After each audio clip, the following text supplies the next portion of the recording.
Hola, hola, ¿cómo están? Aquí Matías Boizard en el podcast Más allá de la otra orilla. Como siempre, y para empezar, agradecerles a todos ustedes mi, ¿cómo era? Exclusiva audiencia. Sí, mi exclusiva audiencia. Estos pocos pero locos, como alguna vez mencioné que dijo un chico con el que estuve en una banda alguna vez.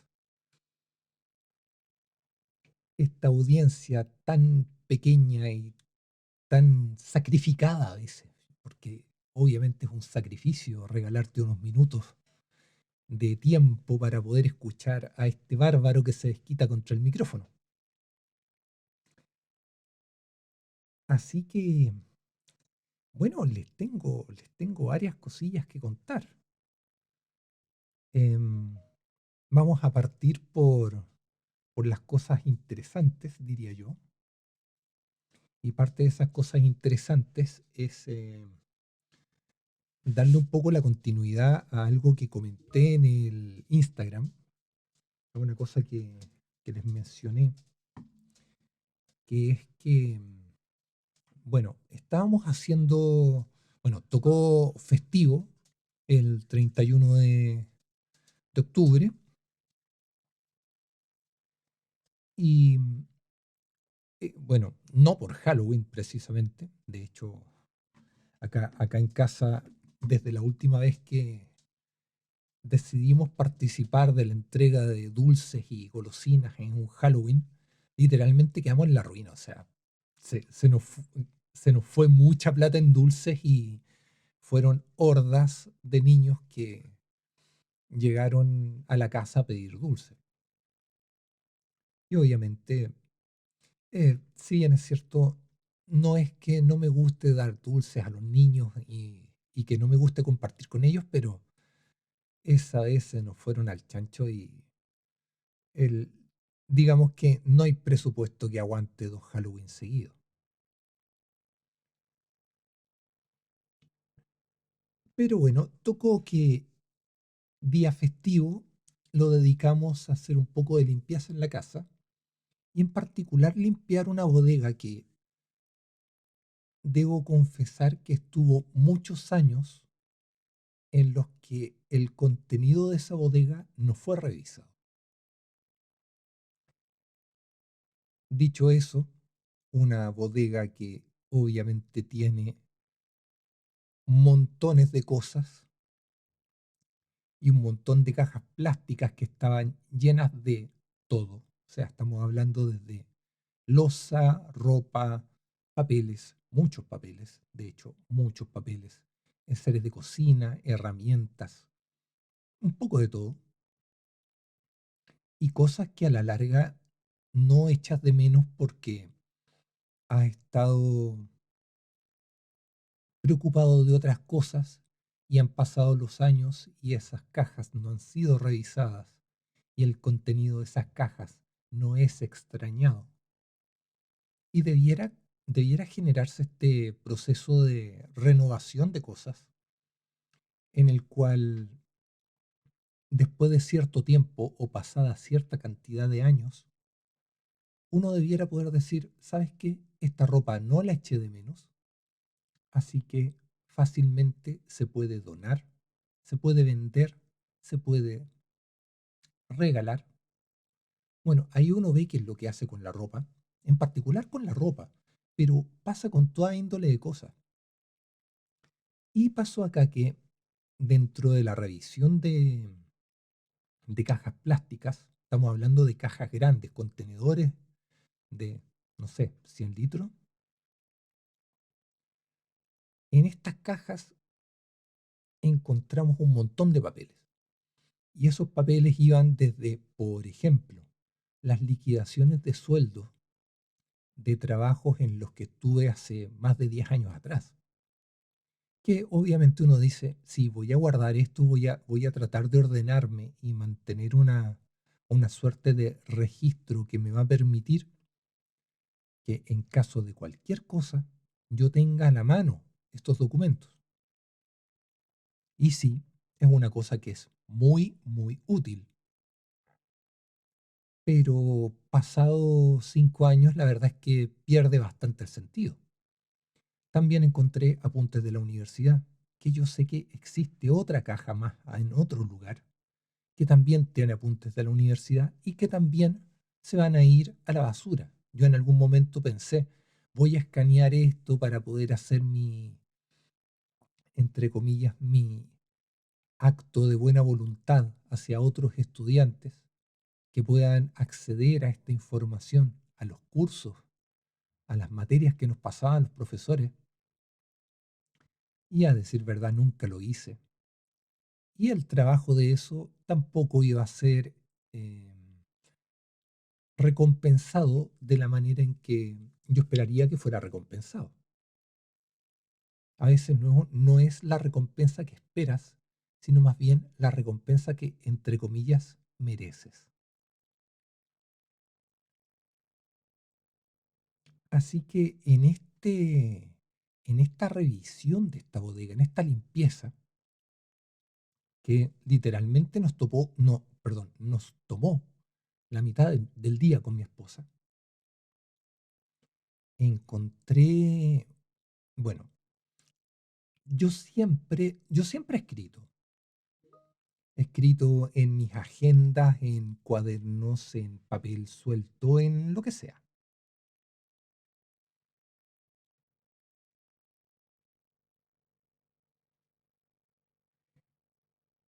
Y lo que me pasó fue que el, en este proceso de limpieza encontré un montón de agendas, un montón de cuadernos, un montón de, de material, de incluso hojas sueltas, en las que había escrito algo. Y ese algo venía siendo pensamientos, letras de canciones, transcripciones de canciones, em, a veces algunos escritos sueltos, algunos poemas, cuentos inconclusos, un montón de cosas, un montón de cosas. Pero en particular me topé con dos hojas de papel que tenían, yo diría que, a ver, hace poco no es que lo haya descubierto, pero más bien me enteré que la forma correcta de denominar estos pequeños escritos breves, que son los que normalmente termino utilizando en algún reel o en algún post en Instagram, se denominan microtextos. Y encontré cosas que calificaban como microtexto y que me llamó mucho la atención. Y obviamente me llamó la atención un poco por lo que decían, por la forma en que estaban redactados, que era una manera bastante cruda, bastante a la primera. Y lo otro era el estilo. Si yo me pongo a analizar el estilo directo de estos escritos que encontré, es muy cercano al estilo que estoy utilizando ahora. Que si bien es cierto, mis últimos escritos han rayado en lo romántico y en estas frases que en el fondo van muy al sentimiento, muy a la nostalgia, al corazón, a los recuerdos.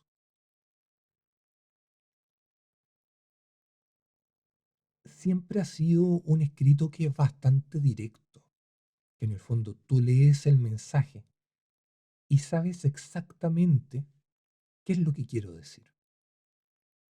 A menos, claro, que me haya ido en alguna volada de hacer relaciones o de buscar alguna analogía con otra cosa, que le da también un matiz un poco más poético. Y acá, sorprendentemente, me encontré con los dos elementos. Me encontré con estas analogías poéticas y me encontré también con una forma bastante cruda y directa de expresar un sentimiento. Y estoy hablando de un escrito que debe tener por lo bajo 10 años de antigüedad, si es que, y hablo de antigüedad, así, 10 años de antigüedad, no 10 años de edad. Ya, ya, ok, pongamos, pongámoslo un poco más sencillo. Digamos que son escritos de hace al menos 10 años atrás. Entonces no, nos evitamos hablar de antigüedad, de edad o de algún calificativo que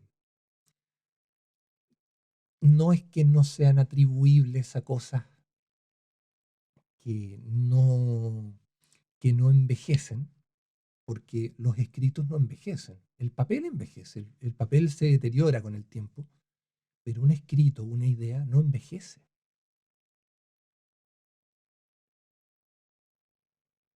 La idea no se modifica con el tiempo. Quizás madura con el tiempo, pero se convierte finalmente en otra idea. Pero la idea original sigue siendo la idea original. Entonces me encontré con estos escritos y dije, los voy a guardar, los voy a transcribir para ver si puedo, una, incorporarlos en este proyecto de libro que tengo, que es, digamos, poemas, microtextos, cuentos, canciones sin música, o incluso canciones con música también.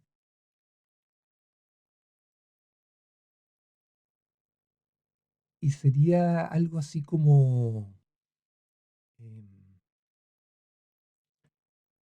como escritos tempranos,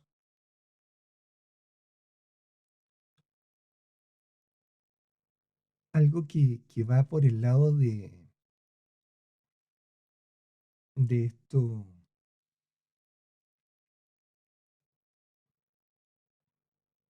de esto de, ¿cómo decirlo? Lo que escribí cuando era joven, cuando todavía tenía pelo, cuando no tenía la barba blanca. Y es un ejercicio interesante.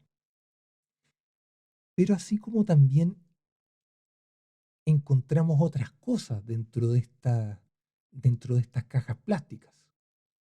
¿Ya? Y pasó que bueno, mi esposa tuvo una infancia un poco complicada.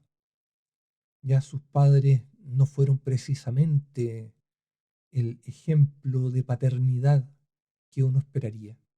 ¿Ya? Y acá es donde yo trato de decir siempre que nosotros tratamos de ser la mejor versión de lo que alguna vez fueron nuestros padres, porque uno tiene que tratar de ser mejor que ellos. Uno, evidentemente, aprendió nosotros aprendimos de nuestros padres, pero nuestros padres pertenecían a otra época donde había otras preocupaciones, había otros valores que enaltecer. Y seguramente hay cosas que en este momento no concordarían. Por ejemplo, vamos a algo súper concreto, que es lo típico de la educación de los niños. Mis padres en particular eran muy partidarios de la palmada bien dada en el momento preciso y no en el sentido de agresión al niño, sino de una forma tristemente de entrenamiento. Estamos pensando que un cachorro humano, si bien es cierto, aprenden con el ejemplo, también aprenden con el castigo. Y es la parte triste de la historia. A nadie le gusta. O sea, uno dice, oye, ¿por qué tengo que castigar a mi cabro chico? Oye, porque tristemente la disciplina no viene de la mano de, de las buenas palabras.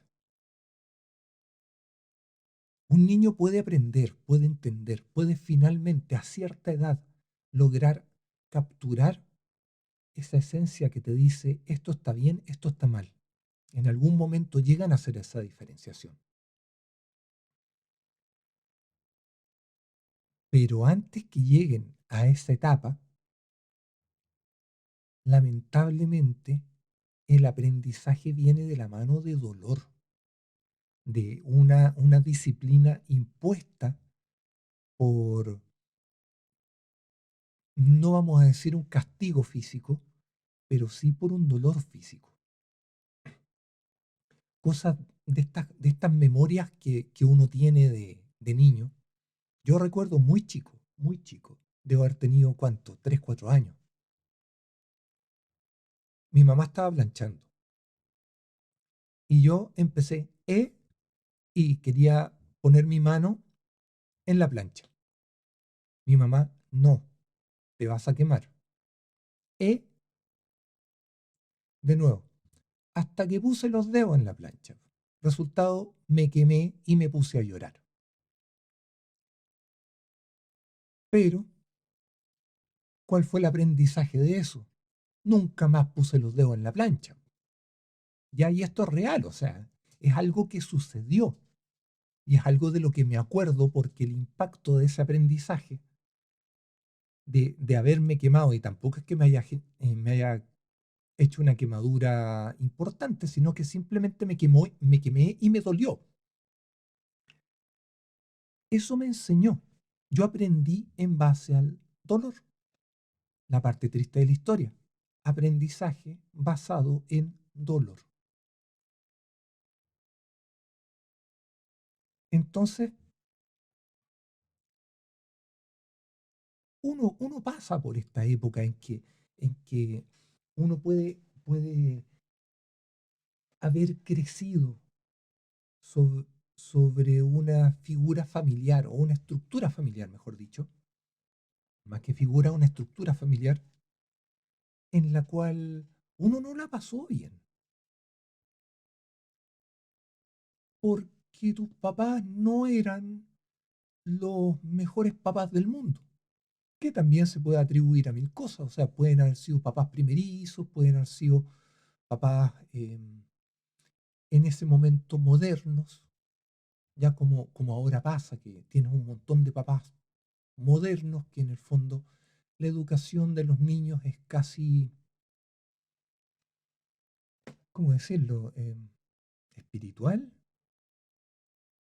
por osmosis, uno no sabe, o sea, en el fondo uno tiene cabros chicos que literalmente les zapatean en la cabeza a los papás y los papás no, es que a los niños los estoy criando de otra manera. Esta. Bueno, será, funciona, a veces funciona. Ya no voy a decir que funciona en todos los casos. La cosa es que mi esposa no la pasó bien cuando chica y encontró unas cartas de su papá hacia su mamá. Y eran cartas que también venían cargadas de mucho amor, pero también mucho dolor. Y fue ahí donde a mí me cayó la teja y me di cuenta que las preocupaciones que me estaban agobiando en ese momento y digamos, las cosas como son, yo todavía estoy preocupado por ese tema.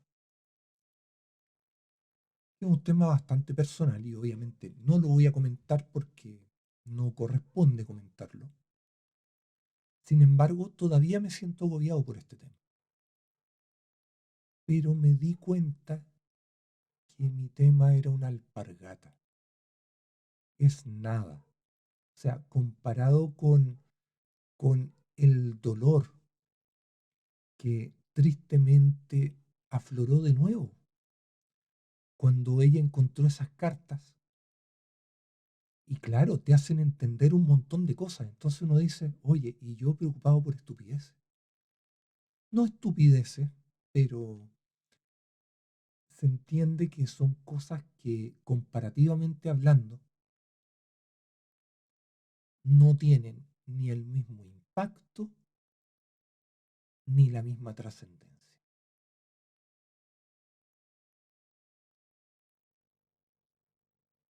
Dicho eso, obviamente fue un poco, no es que sea revelador, pero es como, vuelvo al libro Esa peligrosa orilla, el capítulo de, creo que es el regreso y el viaje, cuando Luffy vuelve de este congreso y al principio del capítulo, Luffy escucha una conversación entre lo que parecen ser dos amigas. Y Luffy se da cuenta que no es el centro del universo y que hay personas que están mucho más cagadas que uno. Y hay gente que lo ha pasado mucho más mal que uno. Y sin embargo, siguen de pie.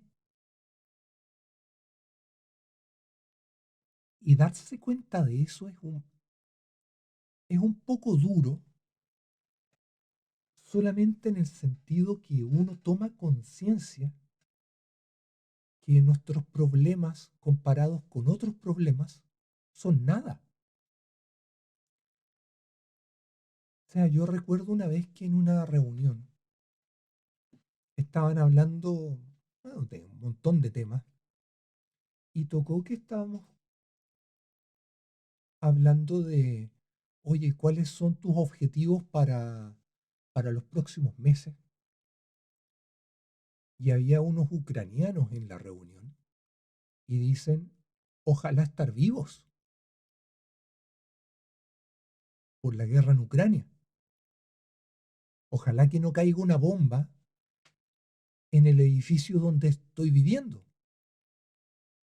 Ojalá poder sobrevivir un año más y ver a mis hijos crecer. Y es en esos momentos donde uno se da cuenta, viejo, mis problemas son nada. Y darse cuenta de eso fue, entre comillas, revelador. Ya yo conocía la historia de mi esposa, obviamente, pero tomarle el peso de esta manera fue totalmente diferente.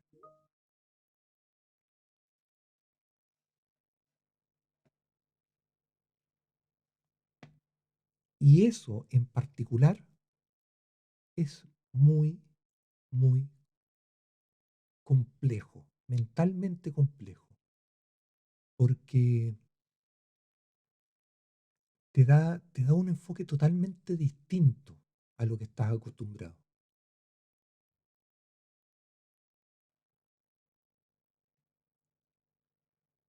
Así que si ustedes piensan que la vida les resulta complicada, oigan, la vida es complicada y a veces para muchos de nosotros es más complicada que la de ustedes o la vida de nuestros prójimos, incluso nuestros prójimos más cercanos, puede ser más complicada que nuestras propias vidas.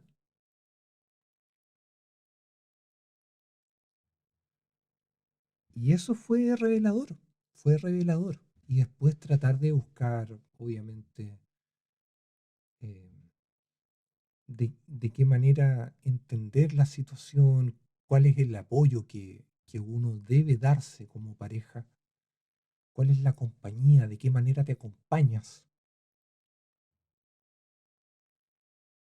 Son, son cosas que uno no las piensa, uno de repente se ve tan cegado y tan limitado por nuestro propio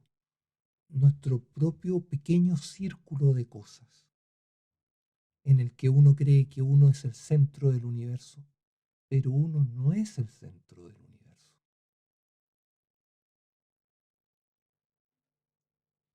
Y después fue, bueno, fin de semana largo porque teníamos un feriado de por medio. Aprovechamos de ir al Persa Bio Bio, que es para los que no están familiarizados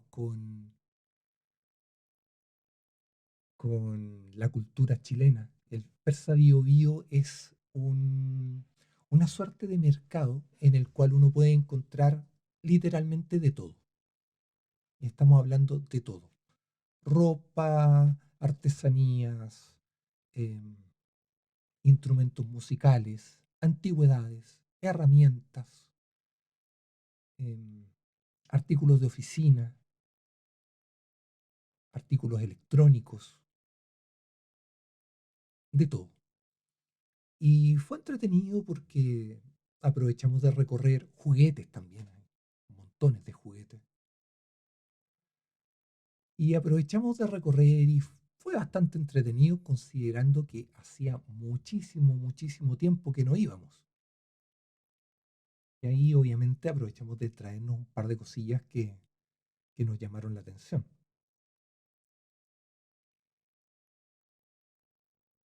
Y este audiolog, porque finalmente les estoy contando qué es lo que me pasó el fin de semana, termina el día de hoy, día lunes, en la mañana, eso, bueno, a media mañana, digamos,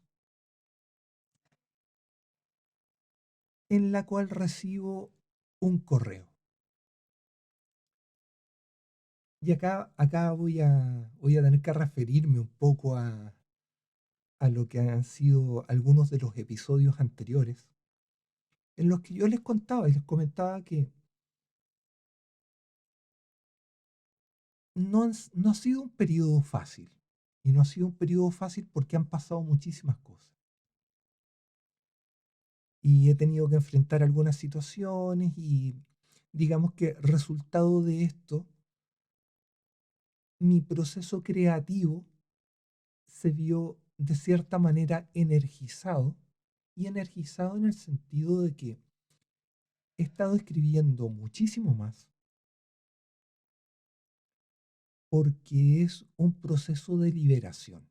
Termino escribiendo porque necesito escribir, necesito liberar mis ideas, necesito buscar cómo me puedo relajar o cómo me puedo liberar de ciertas tensiones,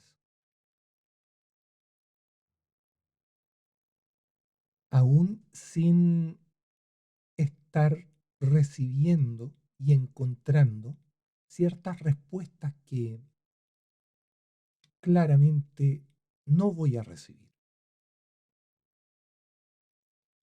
¿Qué es lo que pasó con esto? Escribí dos cuentos. Escribí un cuento que se llama Resiliencia y escribí otro cuento en un género totalmente diferente. De hecho, es un relato de amor y erótico que se titula La pasión también merece descanso. Y los postulé a una convocatoria, digan, perdón, a dos convocatorias, por la misma editorial, o más bien por la misma microeditorial, que es una editorial, no es una editorial importante, es más bien una editorial pequeña que se dedica a hacer publicaciones en la plataforma Amazon. Y si, y si se necesita una versión impresa, obviamente Amazon te la imprime y te la imprime en demanda. Pero obviamente esto tiene un costo, digamos que es un proceso interesante. Digamos, internalizarse en el proceso de cómo, de cómo se gesta un libro en físico resulta bastante interesante. Y ambas convocatorias tenían fecha de término el 31 de octubre. Y los resultados estaban previstos para aparecer el día de hoy, 3 de noviembre, lunes 3 de noviembre. Para mi sorpresa, el cuento Resiliencia fue uno de los cuentos seleccionados, uno de los si no me equivoco, uy, lo tenía por acá, pero era, em, bueno, da lo mismo, pero el tema es que en la primera convocatoria fueron más de 600 cuentos los que salieron a concurso y salí seleccionado como creo que uno de los 49 cuentos de ahí. Es decir, mi calificación está cerca del 7-8%. O sea, se seleccionó el 8% de los cuentos que postularon a este concurso. Y como también participé en la convocatoria para el cuento erótico, para mi gran sorpresa, una vez que estaba revisando ya este resultado, y no me la podía creer porque en el fondo, si bien es cierto, el cuento Resiliencia, que espero en algún momento grabarlo para poder compartirlo con ustedes a modo de audiocuento, podríamos decir, pero va a estar acá, digamos, va a estar cruzado acá, no sé cómo lo voy a incorporar, porque en el fondo es un cuento que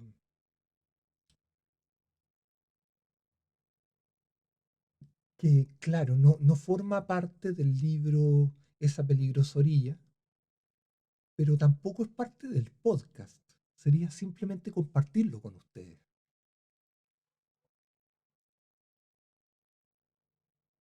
El tema es que teniendo, teniendo esta otra postulación, también salí seleccionado. Para la convocatoria de los cuentos eróticos, el, el universo participante fue de 324 cuentos y yo salí seleccionado dentro de los 19. Es decir, también se cumple un poco la relación porcentual, que es cerca del 7-8%.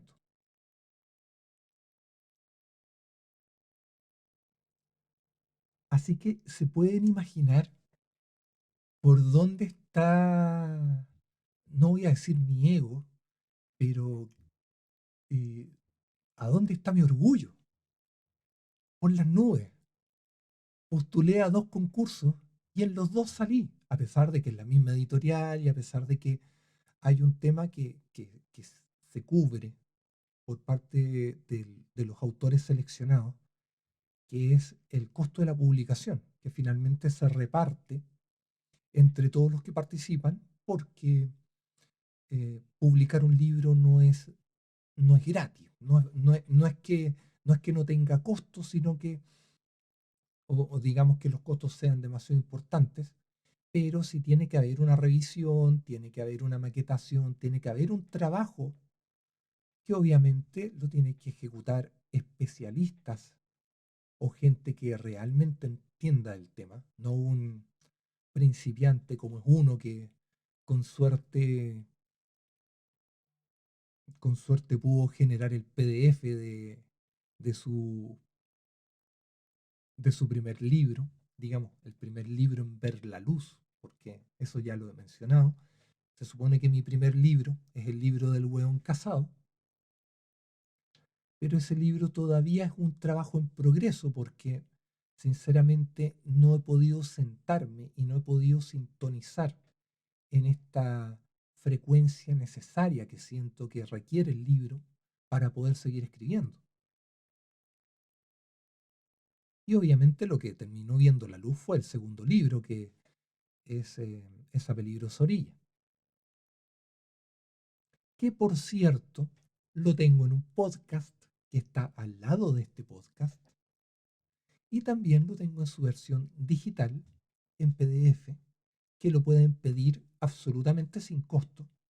Usted me manda un mensaje, me manda un correo electrónico, me puede incluso mandar un mensaje por Spotify. No la puedo hacer más fácil que eso. O sea, tienen muchísimos canales por los cuales comunicarse conmigo. Ya como dije en alguna oportunidad, siempre voy a estar donde me pueden encontrar, que es una frase que tiene un cierto peso, pero si quieren el libro es cosa que me contacten. Por si acaso, los dejo invitados a que me sigan en Instagram, me pueden encontrar como Matías Boizard, que se suscriban al podcast y, y bueno, la cosa es que eh, si bien es cierto hay un costo asociado a este concurso, volviendo al tema, ya se dieron cuenta que me pegué la desviada como normalmente suelo hacerlo, es un costo que estoy dispuesto a cubrir, porque significa, primero, participé en dos convocatorias y en las dos convocatorias salí seleccionado. Es decir, mi, mis escritos de alguna manera no son tan malos. Ya hubo un equipo de jueces que tiene que haberse leído todos los cuentos y todas las cosas y tiene que haber dicho, ¿sabes qué? Este cuento no es malo, seleccionémoslo o marquémoslo como un posible seleccionado. Porque también me imagino que los procesos de selección tienen que ser muy parecidos a los procesos de selección de personal. Que en el fondo uno ve algunos currículum y uno dice, mira, ¿sabéis qué? Este me tinca, este puede ser bueno. Después de la entrevista uno se convence o se desconvence que el candidato puede ser el más adecuado para la posición que se está ofreciendo. Así que yo me imagino que los cuentos tienen que haber pasado por ese proceso y tampoco es que el equipo que estuvo a cargo de la selección haya sido un equipo salido de la nada, ya, o gente que en realidad no sabe de lo que está hablando. Ya, si yo veo acá, voy a buscar aquí voy a buscar ¿cómo se llama?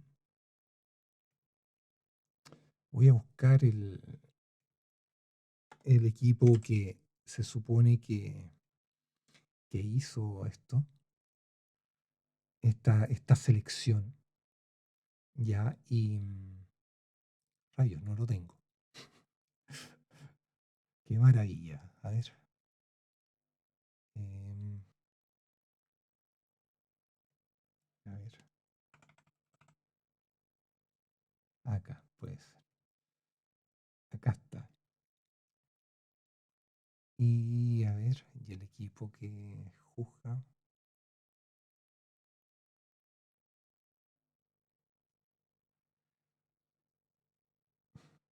Bueno, la cosa es que dentro del equipo que obviamente se encarga de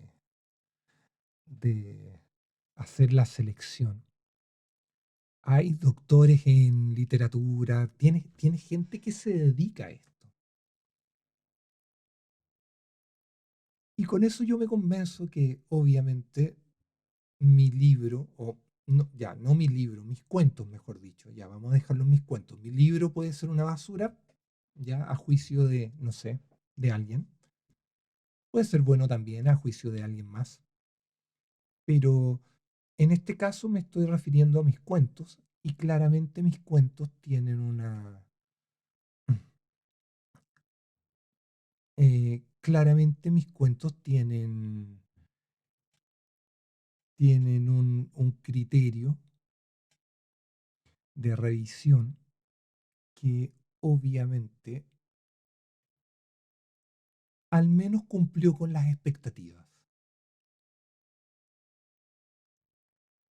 Y con eso, yo debo decirlo, me quedo conforme. A mí me agrada, me deja tranquilo, es una cosa que yo puedo decir, ¿sabes qué?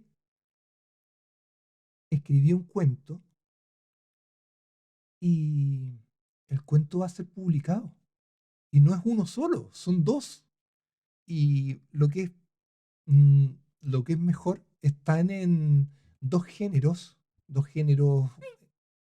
Oh, bueno, eso soy yo jugando con un plastiquito que suena.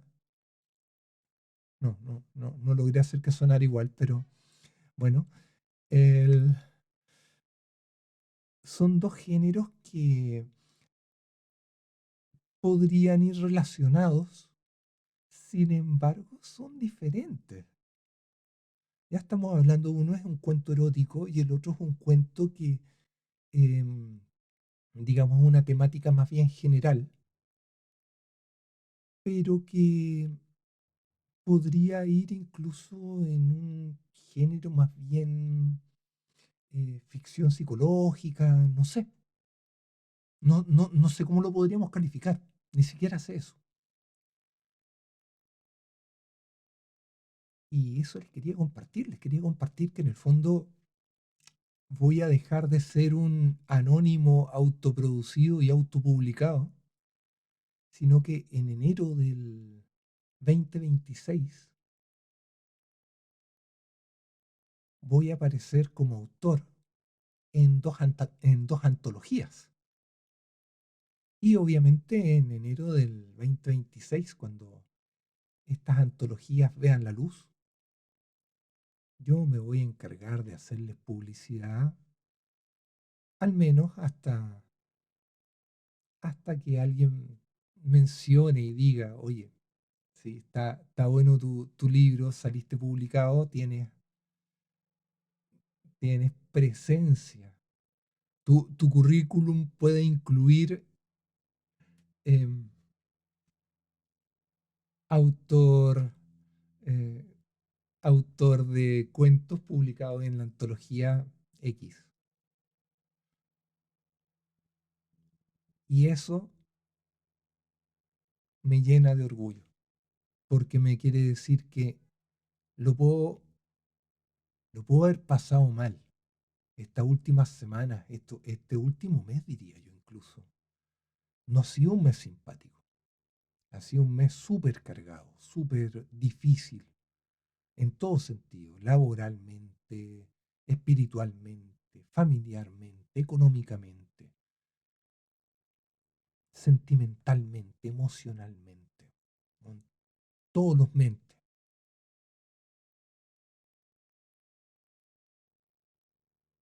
Y, y esto es un, un pequeño rayo de sol que aparece después de la tormenta. No voy a decir me llena de esperanza, pero me está diciendo claramente, viejo, hay, hay vida allá afuera, hay algo que está pasando, hay algo que podría ser tan simple como poder decirte, viejito,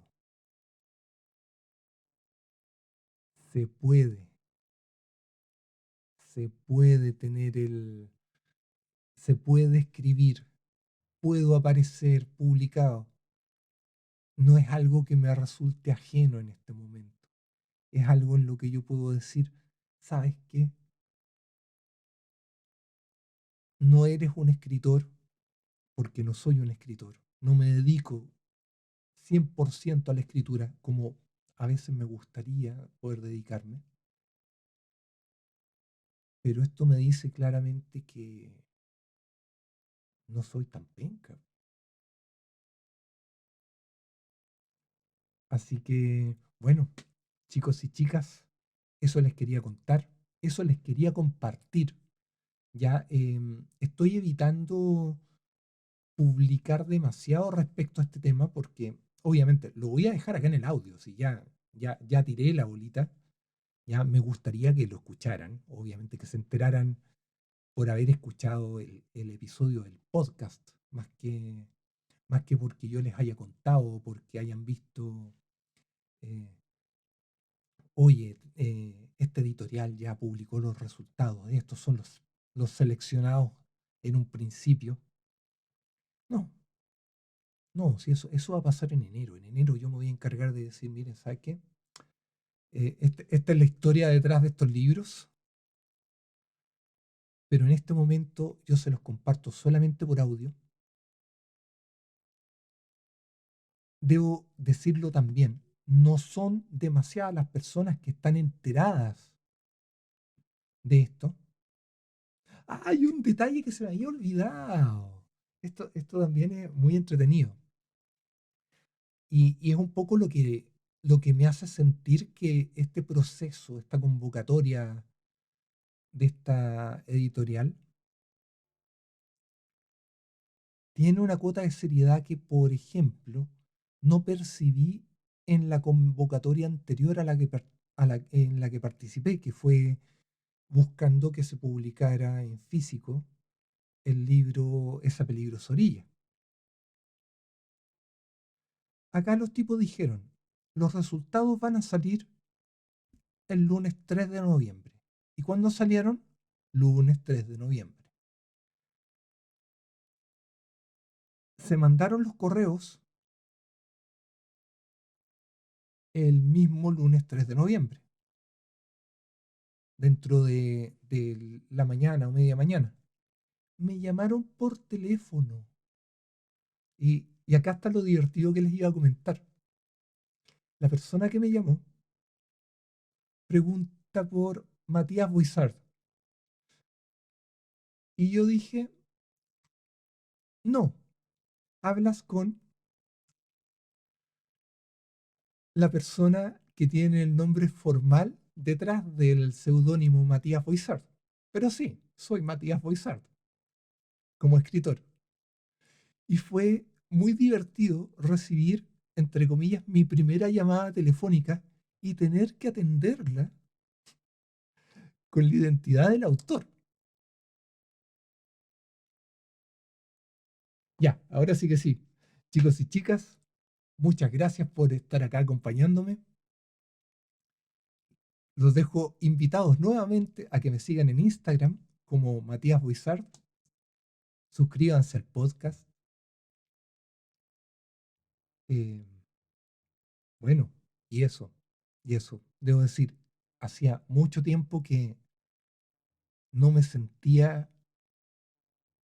sinceramente contento. He sentido alegría, pero esta es una alegría diferente. Así que eso, nuevamente gracias y nos estamos escuchando en la próxima. Chao, chao.